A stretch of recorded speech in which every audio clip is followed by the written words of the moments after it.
হাই viewers, মই কৃষ্ণা।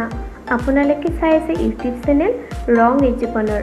চেনেলটো subscribe কৰিব, লগতে বেল আইকনটো দবাবলৈ নাপাহৰিব। হোৱাৰ লগত জড়িত অসমৰ অন্যতম উৎসৱ হ'ল দৌল উৎসৱ। বৰপেটাৰ স্থানীয় ভাষাত এই উৎসৱক দেউল বোলা হয়।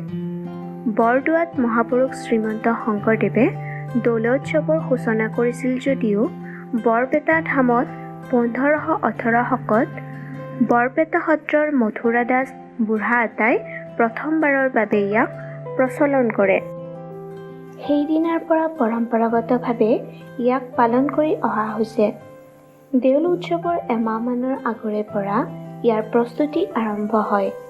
ধৰ্মীয় আচাৰ, ভক্তিৰস আৰু সমন্বয়ৰ উৎসৱ হিচাপে বৰপেটাৰ দেউল উৎসৱ চিহ্নিত হৈ আহিছে।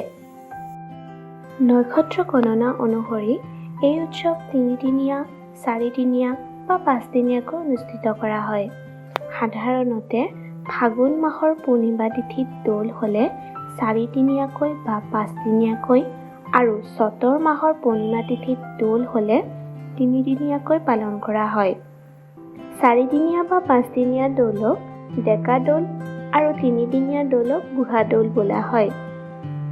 দৌলোৎসৱৰ প্ৰথম দিনটোক গন্ধযাত্ৰা বা মহোৎসৱ বা গন্ধ, দ্বিতীয় দিনটোক ভৰদেউল আৰু তাৰ পাছৰ দিনা সুঁৱেৰী বা ফাকুৱা বোলা হয়।